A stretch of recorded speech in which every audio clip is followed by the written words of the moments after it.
Hola, un saludo a todas las personas que nos estáis viendo y si nos escucháis posteriormente, que nos estéis oyendo a través de otras plataformas. Daros la bienvenida a un programa más de En 30 minutos. Y antes de dar paso a nuestra siguiente invitada, bueno, pues comentaros que este es un espacio en el que hablamos sobre el mundo de las administraciones públicas, de la comunicación y, bueno, lo podéis seguir en directo esta emisión a través de los canales de Twitch, de YouTube y de Twitter y posteriormente se quedará grabado en el canal de YouTube y también lo podréis ver en el podcast, en formato podcast, en iVoox, en Apple Podcast y en Spotify.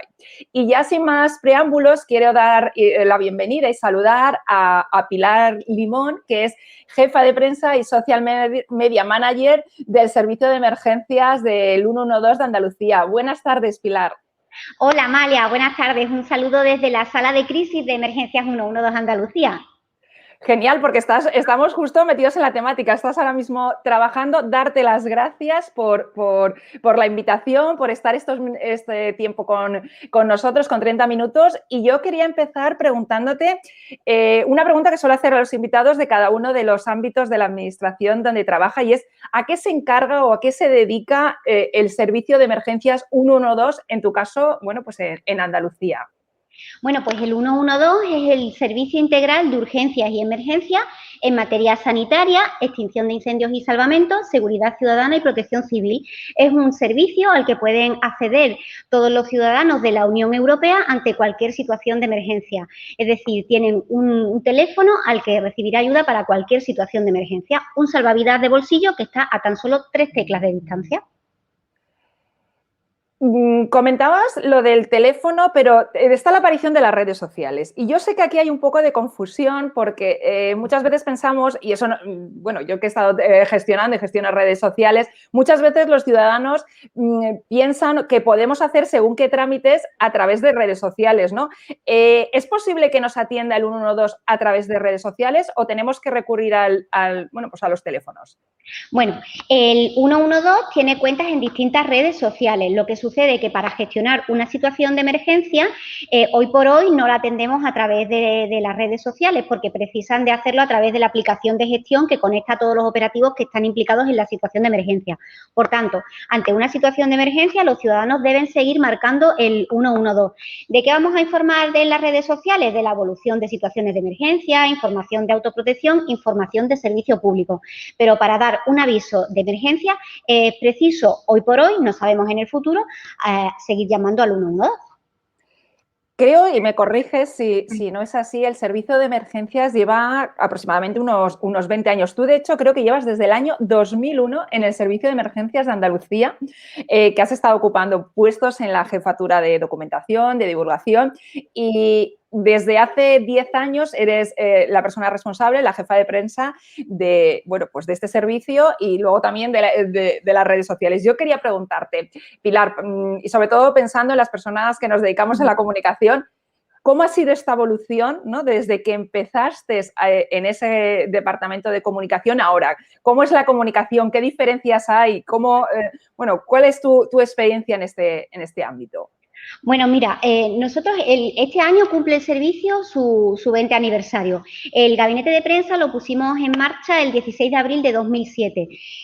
Nos dedicábamos exclusivamente a informar de lo que sucedía, de las situaciones de emergencia, a los medios de comunicación.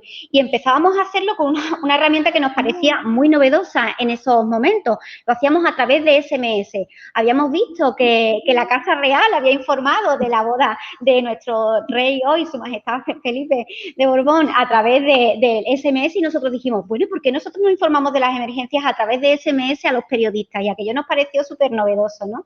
Bueno, pues desde aquellos SMS y antes de los SMS, esas hojas de fax que mandábamos a los medios de comunicación, a la cantidad de plataformas que utilizamos hoy, que no solamente llegan a los periodistas, que tenemos una aplicación en la que están más de 900 periodistas suscritos en Andalucía, a los que les llega la información información del 112, de los sucesos que nosotros gestionamos, no solamente una nota de prensa, les llega un corte de radio, si ahí tenemos vídeo, le llega el vídeo también a través de esa propia aplicación, pero lo fundamental y digamos la revolución mayor es que además ahora llegamos no solamente a los ciudadanos a través de los medios de comunicación, sino de forma directa a través de las redes sociales. Es como un sueño, ¿no? Tener acceso al conjunto, al grueso de los ciudadanos directamente a través de las redes sociales. Bueno, para nosotros creo que es un avance súper definitivo. Eso además ha supuesto un tema súper importante. Como nosotros como centro de emergencia, la autoprotección, evitar que las emergencias se produzcan, ese digamos que es el objetivo mayor, ¿no? Para eso la autoprotección y los consejos eran fundamentales y eso costaba mucho al final meterlos en la agenda mediática. Gracias a las redes sociales hemos conseguido que eso esté en la agenda mediática porque a la ciudadanía le interesa y porque viendo la repercusión que tienen en las redes sociales, al final son los propios medios de comunicación los que se alimentan de ese contenido que nosotros colgamos en las redes sociales y al final acaba metido en la agenda, pero por un camino inverso, ¿no? Ha sido un camino muy emocionante en ese sentido. Sí, porque la comunicación de emergencias es, yo creo, una comunicación especial, ¿no? Y tiene, yo creo que además sus particularidades, sobre todo de la forma que se da. Cuando tú le estás pasando la información a los medios de comunicación, bueno, pues todos sabemos en la jerga, ¿no? Entre compañeros cómo hay que dar ese tipo de información, pero vosotros también cuando comunicáis a los ciudadanos, supongo que tendréis en cuenta cuestiones de cómo se da la información, el tratamiento que se da, en qué tenéis cuidado, en esa verificación antes de dar una información, porque son informaciones muy sensibles. ¿Cómo hacéis esto? ¿Cómo lo articuláis? ¿Tenéis un manual de un libro de guía de cómo, cómo dar esa información de emergencias a la ciudadanía? Pues mira, cuando nosotros pusimos en marcha el protocolo de comunicación a través de las redes sociales, nosotros pensábamos que al final hacerlo a través de las redes sociales había que hacer la comunicación con el mismo rigor y profesionalidad que la hacíamos en el día a día con los medios de comunicación, pero extremando aún más la precaución, ¿no? Principio de precaución y respeto. ¿Por qué? Pues porque no existe esa mediación que tenemos con los medios de comunicación, sino que esa comunicación va directamente, esas informaciones impactan directamente en los ciudadanos. Nosotros tenemos un código deontológico, tenemos un tratamiento específico para el tratamiento de la violencia de género, de las informaciones relacionadas con violencia de género, para el tratamiento de la protección de datos, para el tratamiento de la información sobre menores y sobre todo también es muy importante para nosotros evitar las situaciones de alarma. No quiere decir esto que no informemos de cosas para evitar que la gente se alarme, no, eso no quiere decir, sino que simplemente intentemos hacer una información a través de la cual, sin generar alarma, la gente tome conciencia de la importancia que tiene y actúe en consecuencia. Hay que tener un equilibrio entre no alarmar, pero tampoco hacer que parezca que no pasa nada para que la gente no se tome en serio ese riesgo o ese peligro que pueda haber latente detrás y que le llegue a no hacer nada. Por tanto, hay que tener un equilibrio muy, muy importante entre eso, entre no generar alarma, pero tampoco indiferencia entre que no pasa nada y que la gente se piense que no pase nada, ¿no? Y luego extremar mucho la precaución, sobre todo con el tema de protección de datos y evitar también muchas veces las situaciones en las que la gente pueda incluso ir a ver qué es lo que sucede, ¿no? Y que se convierta y genere una situación de alarma, ¿no? Hay que tener en ese sentido muchísima precaución, claro. Claro, porque esa comunicación directa con los ciudadanos y sobre todo, ¿no?, la aparición del ecosistema de redes sociales ha traído consigo una serie de nuevos peligros, ¿no? Podríamos decir para la comunicación, como son las fake news, como son los bulos, ¿no? Y el peligro que tiene y la rapidez con que se difunden, ¿no? Ese tipo de bulos. Desde los servicios de emergencias, ¿tenéis puesta en marcha alguna medida o algo por lo que podáis evitar este tipo de información, ¿no? Que muchas veces no se sabe ni de dónde viene y pueden generar, pues yo creo que situaciones complicadas, sobre todo cuando hay una situación de emergencia? Claro, nosotros siempre decimos que la comunicación y la información en emergencia salva vidas, porque una ciudadanía que no sabe qué hacer, qué es lo que tiene que hacer, puede hacer que le lleve a adoptar conductas que le pongan en peligro. Si un ciudadano no sabe que tiene que desalojar o si un ciudadano no sabe que tiene que confinarse, si un ciudadano no sabe que no se puede transitar por una carretera, puede tomar decisiones que le pongan en peligro a él o a otras personas. Por tanto, es fundamental la información como un elemento más a gestionar en en una situación de emergencia, es un elemento más en la gestión operativa de una situación de emergencia. Y tan importante es saber cómo hay que actuar, cómo evitar la desinformación, porque si la no información puede producir la pérdida de vidas humanas, la desinformación también contribuye a poner en riesgo y en peligro la vida de las personas. Entonces, en emergencia esto adquiere un cariz aún mayor. Sí, me ha encantado lo de la información salvavidas, ¿no? Y es verdad, ¿no? El tener una información adecuada en un momento nos puede, bueno, pues tomar una decisión correcta o no tenerla. ¿Qué es lo más complicado de comunicar a través de redes? Bueno, pues lo más complicado es trabajar con la agilidad que requieren las redes sociales para ofrecer la información en el momento oportuno, cuando la gente lo necesita, y a la vez sin, digamos, perder la credibilidad que como fuente a la que estamos nosotros obligados, es decir, tener muy atada la información. Nosotros siempre decimos algo, nuestra máxima es que no podemos competir en materia de primicia informativa en las redes sociales con miles de ciudadanos que están en la calle con teléfonos móviles. Ellos van a informar antes seguro de que ha sucedido un incendio, se ha derrumbado un edificio o cualquier situación de emergencia. ¿Cuál es la batalla que nosotros no podemos perder? La batalla de la credibilidad. Nosotros, como fuente oficial, ese es el plus que nosotros tenemos, que la gente acuda a nosotros para saber de verdad qué es lo que sucede, ¿no? Cuando creamos el gabinete, nuestra máxima era ser fuente de referencia para los medios de comunicación, y cuando creamos las redes sociales, es lo mismo, ser fuente de referencia para los ciudadanos.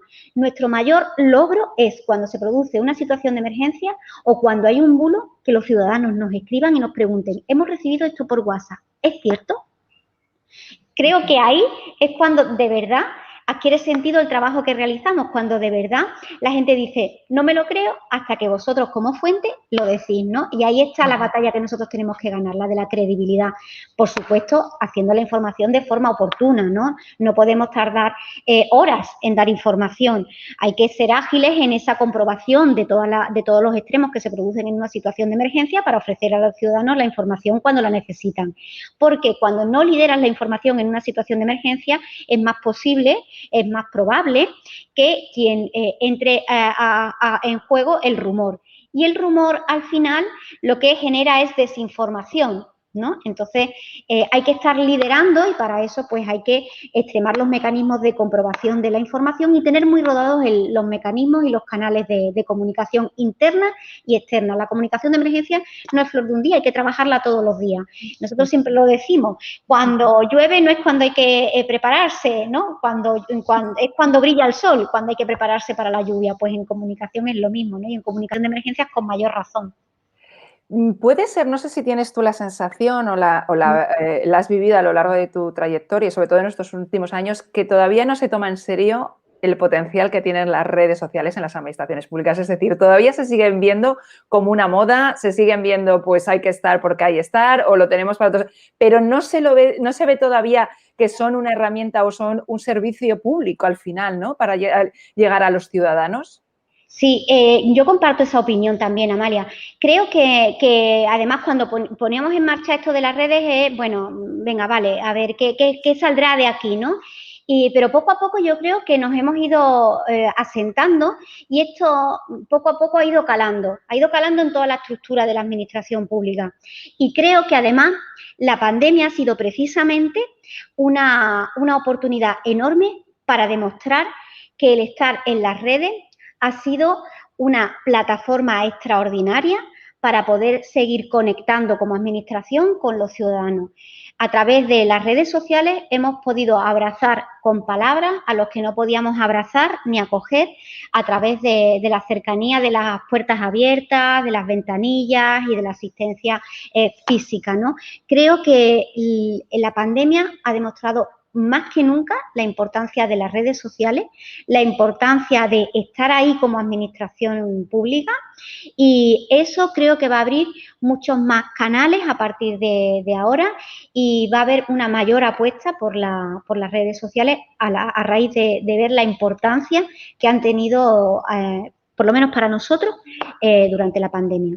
¿Cómo ha cambiado durante la pandemia, a lo que te estás refiriendo ahora, vuestro trabajo en el día a día en los servicios de emergencia? ¿Cómo afrontasteis? Porque, bueno, se han dado como varias etapas. Una primera, pues fue la situación de confinamiento total, que supongo que requeriría un sistema de información determinado. Y luego, bueno, pues durante todos estos meses y casi ya, bueno, un año, de cómo se ha estado gestionando, ¿no? ¿Qué ha supuesto? ¿Cómo os habéis adaptado? ¿Qué habéis hecho? ¿Si habéis variado vuestra forma de trabajar en algún sentido? Bueno, para nosotros adquiría el mayor sentido cuando como la comunicación de emergencias y como servicio público el 112 adquiere su mayor dimensión cuando se produce una situación de emergencia o un desastre o una situación de pandemia. Es cuando nosotros, digamos, que adquirimos nuestro mayor sentido, cuando más, se demuestra el valor que se tiene como servicio público. Ya a nivel de comunicación, pues claro, todo se paraba. Al final, la situación de confinamiento hacía que el mundo un poco, ¿no? Que el país se parase. Al pararse el país también incluso bajó notabilísimamente el número de emergencias, porque al no haber movimiento, al no haber actividad, prácticamente no había situaciones de emergencia de las otras emergencias. Sin embargo, teníamos un aluvión de llamadas y de avisos relacionadas con el coronavirus, ¿no? Esto nos obligó a poner en carga todos nuestros procedimientos de nuestros planes de contingencia, nuestros planes de crisis, que cuánto nos hemos alegrado de haber tenido un plan de comunicación de crisis, ¿no? Eso que habíamos hecho y que no sabíamos si alguna vez, bueno, pues qué alegría haberlo tenido para poderlo poner en carga y ponernos a trabajar con él. Animo a todas las administraciones a que lo tengan porque de verdad es un elemento esencial. Es tarde cuando se produce la emergencia o cuando se produce la crisis, hay que tenerlo antes, ¿no? Hemos tenido que cambiar, porque, claro, se paró también todas las actividades de difusión que hacemos mediante jornadas de puertas abiertas. Nosotros hacemos mucha información con escolares, mucha divulgación a través de pues, ruedas de prensa, atención a medios, pero también al público, a los ciudadanos, a través de actividades de stream marketing, campañas, todo eso se paró. Y al final solo quedaban las redes sociales para trasladar las medidas que había que adoptar, había que informar de lo que había que hacer, no solamente a nivel sanitario, a nivel de protección civil y de seguridad ha habido que hacer un trabajo muy importante sobre qué se podía hacer, qué no se podía hacer, qué se debía hacer, qué no se debía hacer, y había muchas dudas de la ciudadanía que han sido miles las consultas que hemos recibido a través de las redes sociales. Los ciudadanos han acudido mucho a las redes sociales de los servicios, no solo de emergencia, de muchas administraciones, para resolver sus dudas. Y también para mostrar y poner en valor qué estaban haciendo los servicios de emergencia, para visibilizar que no estábamos parados, que estábamos luchando, que estábamos trabajando por la gente, ¿no? Eso también lo hemos mostrado, el trabajo del voluntariado, de protección civil, del resto de servicios de emergencia, ha sido importantísimo. Y luego hemos ofrecido también una vía de acercar también los servicios de emergencia a los más pequeños. Nosotros, por ejemplo, colgamos en las redes sopas de letras de emergenciero, el recortable para que los papás lo pudieran y las mamás descargar para que lo hicieran con los niños, oye, mandarnos vídeos, mandarnos fotos, es decir, un poco también hacer esa labor de cercanía, de seguir estando cerca de la gente pese a no poder estar en el mismo sitio, ¿no? Y luego, pues claro, hemos tenido que trabajar mucho pues la comunicación pues de crisis, ¿no? Poner en marcha esos planes de contingencia para salir adelante en esta situación que nunca pensábamos que íbamos a vivir y que posiblemente creo que en el siglo quizás no la volvamos a vivir, ¿no? Ha sido una situación absolutamente excepcional que ha requerido de mecanismos absolutamente excepcionales y en el que, como te digo, las redes sociales han sido fundamentales y ahí es donde hemos jugado la gran batalla de la comunicación de emergencia en las redes sociales. Creo que eso ha sido fundamental y ha sido un logro tenerlo, como el plan de comunicación interna y el plan de comunicación de crisis, el haberlo tenido, preparado, rodado, eso, bueno, creo que ha sido un punto fuerte a favor de los servicios de emergencia. Sí, claro, ¿no? Esos planes de crisis y de emergencias que nunca hay tiempo para hacerlo porque pensamos que es algo muy lejano hasta que, como tú bien dices, hasta que te llega ese día la lluvia o te llega una pandemia o te llega cualquier circunstancia y entonces es cuando nos acordamos. Vista tu experiencia en todos estos años y, bueno, y sobre todo ahora con la aparición de las redes sociales, ¿cuál sería el formato, podríamos decir, ideal para comunicar bueno, pues, la información referida a emergencias? Bueno, mira, yo creo que las redes sociales, fundamentalmente por su horizontalidad, por su inmediatez, por su facilidad de acceso al grueso de la población, son el canal ideal para hacer autoprotección e informar sobre las situaciones de emergencia. Además, la realidad nos lo ha mostrado y nos lo ha evidenciado, ¿no?, a lo largo de la última década. Las distintas situaciones catastróficas que se han vivido a lo largo del mundo, desde Fukushima, después de una semana millones de tuits habían dado la vuelta al mundo, hasta los atentados de París, los atentados de Barcelona, el terremoto de Lorca, el accidente del tren de Santiago. La realidad nos ha demostrado que la gente y los ciudadanos utilizan las redes sociales no solo para informar, sino también para informarse, pedir ayuda y organizar la red de solidaridad. Por tanto, son una herramienta fundamental para comunicar la emergencia y hacer autoprotección. Creo que son el canal ideal por eso, porque son sencillas, son fáciles de utilizar, alcanzan a un grueso de personas importantísimo. El último estudio del IAC creo que decía que casi un 90 y tantos % de la población utiliza las redes sociales. Es una barbaridad, ¿no? Se llega a un montón de personas. No quiere decir que las redes sociales sean lo único, ¿no? Esto es como cuando decían que en comunicación que la radio iba a acabar con la prensa escrita, la tele con la radio y así, que las redes iban a acabar con todo lo demás, ¿no? Al final esta tecnología toda es acumulativa, ¿no? Pero es cierto que por sus características, para situaciones de emergencia en las que hay que comunicar lo inmediato, si hay que cortar una carretera o hay que desalojar, es un instrumento utilísimo, ¿no? Y es el instrumento ideal para comunicar las situaciones de emergencia. ¿Qué información, Pilar, ha sido, y está a nivel personal, a lo largo de tu carrera, la más difícil de comunicar? Bueno, ha habido muchas, ¿no? Yo creo que personalmente, por ser quizá una de las primeras atenciones que hice en comunicación de emergencia a los incendios de Río Tinto, me causaron mucho impacto. Un accidente de autobús que hubo de personas mayores en Valverde del Camino también, porque hubo imágenes que se produjeron, las que aprendimos que había que zonificar las situaciones de las zonas de emergencia para evitar que se produjeran imágenes que pudieran ser dolorosas para los familiares y que el derecho de la información había que conciliarlo también con el derecho al honor, intimidad y propia imagen de las víctimas y de sus familiares. Para mí ese fue también un punto importante. El hundimiento del Pepita Aurora. Y luego también en los incendios de Mazagón, también muy importante. Y luego por la situación de ansiedad y estrés que nos generó, yo creo que al conjunto y al grueso de la población, no solo en Andalucía, sino en toda España y en el mundo, ¿no? El tema del rescate de Julen, pues también fue una situación muy sostenida en el tiempo, también fue muy difícil y que al final pues te toca mucho, ¿no? Somos personas y al final pues tú vives con la misma ansiedad, ¿no?, que están viviendo el resto del mundo y te pones en la piel de la familia, del que está al otro lado, ¿no? Y resulta difícil, claro. Y en el trabajo que hacéis al día a día, ¿tenéis digamos, un plan establecido, pues, ¿no?, normal, de unas rutinas diarias, y luego se ve alterado cuando hay una situación de emergencia? ¿Cómo hacéis frente, ¿no? Esto es un poco más el trabajo ¿no?, del día a día.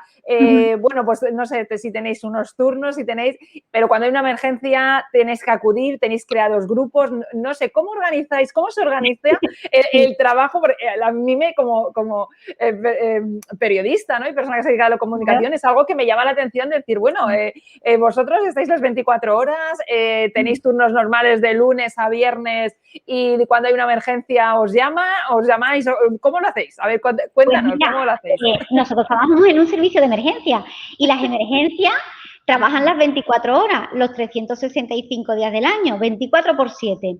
Entonces, claro, como gabinete de comunicación, pues si las emergencias no entienden ni de fines de semana, ni de días de la semana, ni de mañana, ni de tarde, ni noche, pues el gabinete de comunicación del 112 tampoco. Y entonces nosotros somos un equipo compuesto por 6 personas, trabajamos por turnos y además sistemas de guardias y localizados.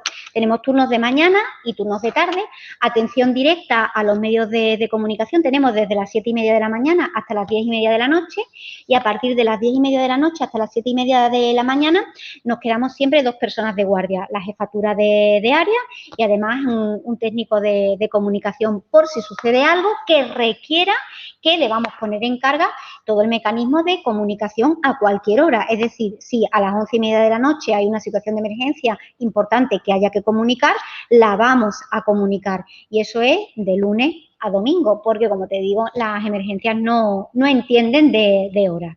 Normalmente el trabajo nos lo repartimos con, alguien se queda siempre con la atención a medios de comunicación, porque es una parte muy importante para nosotros también, y otra parte del equipo se ocupa de la gestión de las redes sociales para no desatender ninguna de las dos vertientes.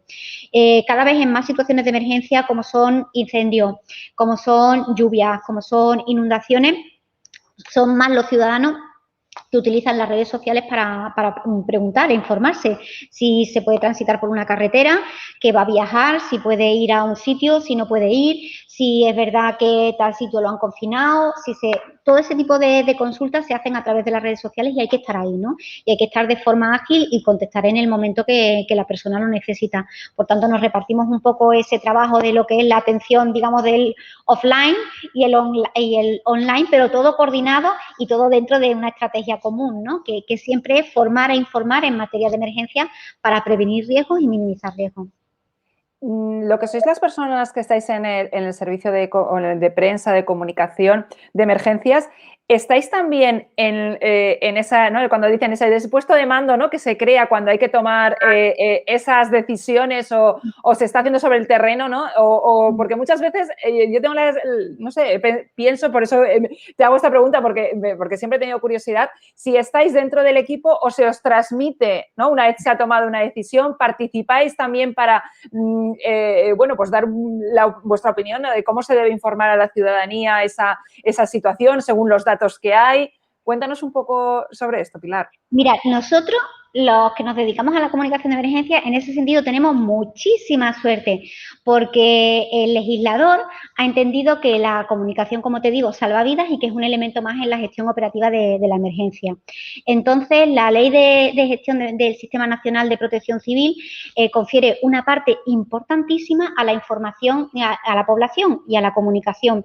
La norma básica de autoprotección y de protección civil también confiere una parte importantísima a la información a la población. Por tanto, toda la planificación de emergencia, todos los planes de emergencia que hay en el conjunto del Estado español, en las comunidades autónomas y en los municipios, establecen el deber de informar a la población.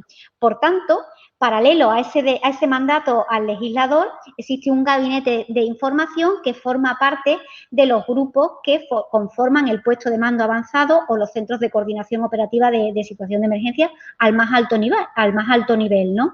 Nosotros, evidentemente, no tomamos decisiones de gestión operativa, que eso corresponde a los directores de la situación de emergencia, pero que sí participamos de esa información que va a trasladarse a la población y sí que, desde luego, trasladamos nuestra visión de cómo deben hacerse las cosas y de lo importante que es trasladar esa información a la población en tiempo y forma, ¿no? Tenemos mucha suerte porque, te digo, estamos en ese organigrama y en ese esquema de estructura que despliega un plan de emergencia, pues estamos en ese cajoncito importante que está al más alto nivel como gabinete de información dentro de la estructura directiva. Así que tenemos mucha suerte. Sí, sí, porque la mayoría, no, en muchas administraciones públicas no suele ocurrir eso, ¿no? No es lo habitual. Como última pregunta, porque ya estamos acabando, seguro que todos los años que llevas de trayectoria os habrán pasado anécdotas o situaciones también curiosas, o cuéntanos alguna anécdota que hayáis tenido en el servicio de emergencias en todos estos años que lo has visto. Yo creo que toda la evolución, ¿no?, que ha tenido desde hace 10 años, ¿no?, llevas como jefa de prensa. Sí, desde 2007. Bueno, yo creo que situaciones anécdotas hay muchas, situaciones también que nos hayan tocado también. De repente, pues, nos encontramos encontramos muchas felicitaciones, que eso nos da mucha alegría, ¿no? Eso que te trasladan. O también, pues una vez nos mandaron al servicio un ramo de flores con un agradecimiento, nos pareció que era un gesto también muy bonito, ¿no? Una persona que se acercó a conocer al servicio a la persona que le había ayudado en una situación de emergencia. En fin, son cosas que al final, pues como seres humanos, pues nos van tocando también, ¿no? Sí, a mí me ha gustado mucho la información Salvas Vidas y vosotros, Pilar, y las personas que trabajáis en los servicios de emergencia, aunque muchas veces no se reconozca, ¿no? Pues estáis salvando vidas. Y bueno, con esto hemos llegado ya al final de nuestros 30 minutos. ¿Se te ha pasado rápido, Pilar? Se me ha hecho muy corto. Pues me alegro que hayas aceptado la invitación, de que nos hayas acercado el trabajo que hacéis en el servicio, en el 112 de emergencias de Andalucía, también el trabajo específicamente en el área de comunicación. Y nada, si quieres decir alguna cosa antes de despedirnos, pues adelante. Pues nada, Amalia, muchísimas gracias por invitarnos a 30 minutos, ha sido un placer, y a todos los que nos están escuchando ahora o que nos van a ver a lo largo a través de todas esas plataformas en las que va a estar disponible este programa, que ojalá nunca tengan que llamarnos, pero que si tienen que llamarnos, aquí hay un equipo de profesionales que les va a atender muy bien, y que nos vemos en las redes sociales, y que por favor síganos, porque damos consejos de autoprotección que de verdad salvan vidas. Pues muchísimas gracias, Pilar, y muchas gracias a todos, y nos vemos en un próximo programa de 30 minutos.